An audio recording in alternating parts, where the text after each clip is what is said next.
Hello, everyone. I hope you're having a wonderful day. In today's episode, Alex finally keeps his promise and takes Tuna and baby Henry out for a quiet day at a small family amusement park. There are no loud rides or rushed plans, just soft music, open space, gentle laughter, and the kind of afternoon that lets tired hearts breathe again. If you enjoy warm, slice-of-life stories about healing, family, and simple love, don't forget to subscribe. Let's begin.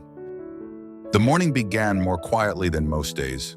The yard was still when Tuna stepped outside, the air carrying that gentle coolness that lingered before the sun climbed higher.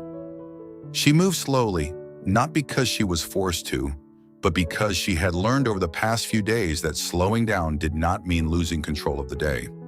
The flowers along the path were still damp from the watering Alex had done the evening before. Tuna paused for a moment to look at them, noticing how upright they stood in the morning light. The small bamboo table in the yard still held the cup she had used the previous evening. She cleared it absent-mindedly, rinsed it, and set it back where it belonged. Inside, the house was calm, the kind of calm that didn't feel empty, only quiet. When Alex arrived a little later than usual that morning, Tuna noticed something different immediately. He did not walk in with the usual focused expression that came after hours of work. Instead, he looked relaxed, almost as if the day had not yet started demanding things from him. "You're early," she said. "Today's work can wait a little," he replied. He placed his keys down and looked at her carefully, the same way he had been doing for the past few days. "You look better," he added. "I feel better," Tuna said. "Not perfect, but better." Alex nodded once, satisfied with the honesty. After a short pause, he said, "Get ready." Tuna blinked. "For what?" "We're going out." She stared at him, unsure if she had heard correctly. "Out where?" "A park," Alex answered simply. "Somewhere open." Tuna hesitated. "Today?" "Yes." She looked around the yard instinctively, as if expecting to see a list of unfinished tasks waiting for her. "I haven't done anything yet," she said quietly. "You don't need to today," Alex replied. The certainty in his voice made it difficult to argue. Within half an hour, they were on the road. The drive itself was not long, but it felt different from the short trips Tuna usually took to the market. The road widened as they moved away from the fields and small houses. Tuna watched the scenery pass through the window. "You planned this?" she asked. "A little," Alex admitted. He kept his attention on the road, but there was a faint hint of satisfaction in his tone. The park appeared gradually beyond a line of trees. It was not a loud amusement park filled with towering rides. Instead, it was designed for families with small children. Wide walking paths, shaded lawns, small play areas, and gentle music drifting from somewhere near the center. When they stepped out of the car, the air felt lighter. Children's laughter floated across the open space, mixed with the soft, mechanical sounds of small rides moving slowly in circles. Tuna looked around in surprise. "I didn't know there was a place like this nearby." "There are a few," Alex said. He did not rush forward. Instead, he let Tuna take in the space at her own pace. They walked along one of the wide paths first. The ground was covered with soft paving stones that made each step feel steady. Small, colorful decorations hung from poles, turning slowly in the breeze. Several families passed by, pushing strollers or carrying toddlers. Tuna watched the children carefully. "They're all so small," she said. "Exactly," Alex replied. He guided them toward a section of the park where the rides were slower and quieter. There was a small carousel painted with soft colors, moving at a gentle speed so young children could enjoy the motion without fear. Tuna laughed softly when she saw it. "It's tiny." "It's perfect," Alex said. They didn't rush to try every attraction. Instead, Alex lifted the child into his arms and walked slowly around the area, letting the new environment sink in. Bright shapes, music, and movement filled the space. but nothing felt overwhelming. Tuna stayed beside them, watching the reactions carefully. At first, the child simply stared, absorbing everything. The lights, the sounds, the other children running nearby. Then curiosity began to show. Small hands reached toward a colorful spinning toy near the path. Alex crouched down slightly so the child could touch it. "See?" he said quietly. Tuna smiled. She had been worried earlier that the outing might be too much, too soon. But the atmosphere of the park was gentle. No one rushed, no one shouted. It was designed for exactly this stage of childhood. After a while, Alex bought tickets for the small carousel. The ride moved slowly, almost lazily, while cheerful music played in the background. Tuna stood nearby while Alex held the child securely in place on one of the small seats. The carousel began to turn. The reaction came quickly. At first there was confusion, then curiosity, and finally a burst of laughter that surprised even Alex. Tuna covered her mouth as she laughed too. "I've never heard that sound before," she said. The carousel completed several slow circles before stopping. When Alex stepped off the platform, he was smiling more openly than usual. "Worth the trip?" he asked. Tuna nodded immediately. "Yes." They continued walking through the park afterward. They stopped at a small area where water fountains rose gently from the ground, forming low arcs that children could run through without getting soaked. Tuna watched as several toddlers stepped carefully through the water streams. "Maybe next time," she said quietly. Alex glanced at her. "There will be a next time," he said. The path curved toward a shaded section of the park, where benches were placed beneath tall trees. Sunlight filtered through the leaves in moving patches.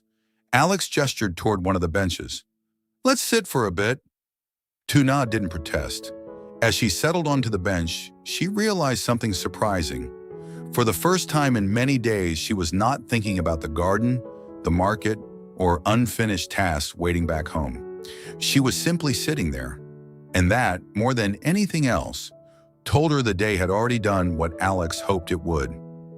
They stayed on the bench longer than Tuna expected. The shade moved slowly across the ground, and the park felt made for people who needed time instead of noise. Somewhere behind them, the small carousel kept turning softly. Henry rested against Alex's shoulder, calmer now after the bright colors and gentle motion of the ride. Tuna watched him for a while, then leaned back and let out a deeper breath than she had all week. "You're quieter," he said.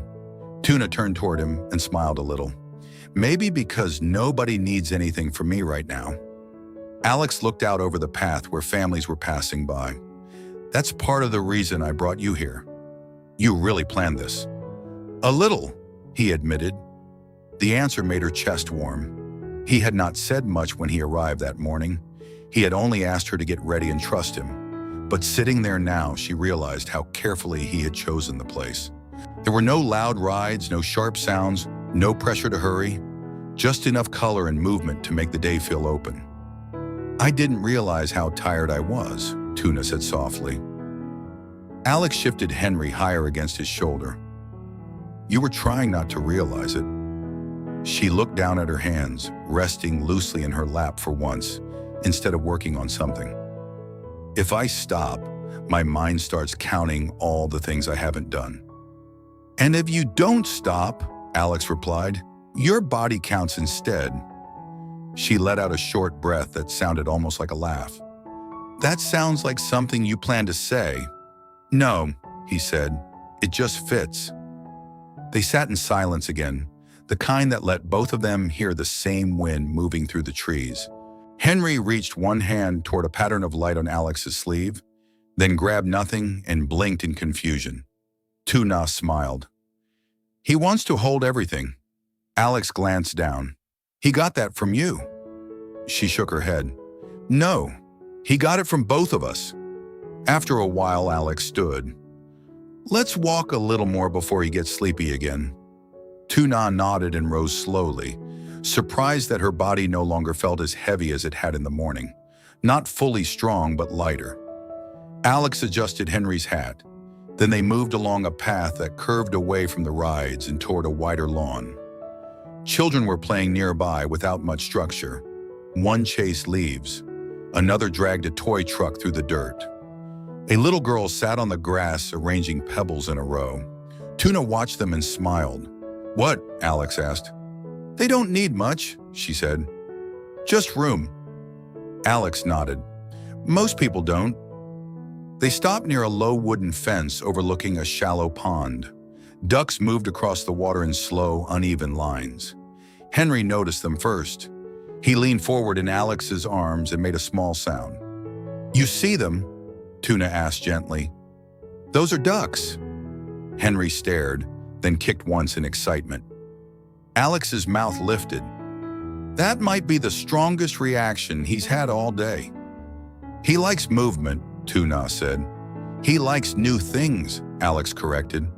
Tuna looked at Henry and then at Alex. "You were right. He does need to see more of the world."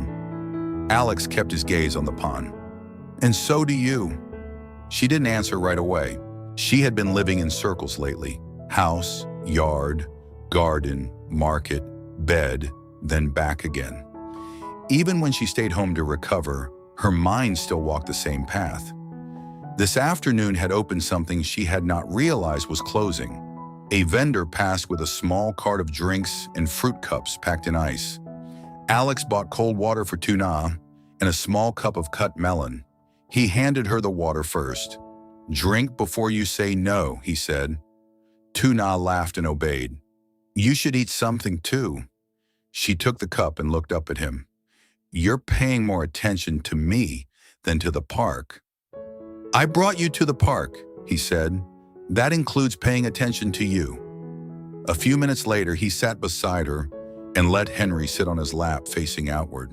Tuna fed him tiny bits of soft fruit with slow patience, and when he finally lost interest and leaned back against Alex's chest, both of them laughed. "He's done," Alex said. "So soon?" "He has standards." Tuna shook her head, smiling more openly now than she had that morning. "I miss this." Alex turned his head. "Missed what?" She thought for a second. "Feeling like there's enough space in the day." He looked at her for a long moment, then nodded. "Then we do this more often." "Not every day," she said. "No," he agreed. "Not every day. Just often enough." They took one more slow walk past the carousel so Henry could watch the lights. He rested his cheek on Alex's shoulder and followed the movement with half-lidded eyes. Near the exit, there was a small fenced play area with short ramps and low padded steps. Alex carried Henry inside and let him touch the rounded rail. Henry slapped it twice, then stared at another child rocking slowly on a painted duck. Tuna stood nearby, watching with that softened expression Alex had been hoping to see all day. "He's taking everything in," she said. "He doesn't need much," Alex answered. "Just time." They stayed only a few minutes, long enough for Henry to pat the rail again and for Tuna to laugh when he made a determined sound at a red spring horse far too big for him. When they finally turned back toward the parking area, Tuna looked over her shoulder once. "It was a good day," she said. Alex opened the car door for her. "Yes." She settled inside and watched him buckle Henry in with the same careful hands he used at home. Then he came around to the driver's side and started the engine. Henry fell asleep within minutes. Tuna leaned her head lightly against the window and closed her eyes for a second. "You were right," she said softly. "About what?" "Sometimes the best thing isn't getting more done." She opened her eyes and looked at the fading light ahead. "Sometimes it's just coming back a little softer." Alex kept one hand steady on the wheel. "That's enough for one day." And this time Tuna agreed. Alex đưa Tuna và Henry đến một công viên giải trí nhỏ dành cho trẻ em, chọn một nơi yên tĩnh và nhẹ nhàng để họ có thể thoải mái vui chơi ngoài trời cùng nhau. Ban đầu Tuna ngạc nhiên vì anh ấy đã lên kế hoạch cho chuyến đi chu đáo như thế nào, nhưng khi họ đi dạo trên những con đường rộng mở, xem những trò chơi chậm rãi và để Henry phản ứng với những màu sắc tươi sáng, âm thanh nhẹ nhàng, cô dần dần thư giãn. Họ dành cả buổi chiều di chuyển với nhịp độ thư thái, ngồi dưới những tán cây, ngắm vịt bên ao, cùng nhau ăn trái cây và uống nước, để Henry khám phá những không gian nhỏ an toàn với sự tò mò thầm lặng. Alex luôn chú ý đến cả hai người suốt thời gian đó, đảm bảo rằng ngày hôm đó trôi qua nhẹ nhàng chứ không mệt mỏi. Trên đường về nhà, Henry ngủ thiếp đi một cách yên bình. Từ Na thừa nhận rằng cô đã quên mất cảm giác có đủ không gian riêng trong một ngày là như nào. Và phim kết thúc với một nhận thức đơn giản: đôi khi sự nghỉ ngơi không đến từ việc ở yên một chỗ, mà đến từ việc được nhẹ nhàng đưa đến một loại hình bình yên khác.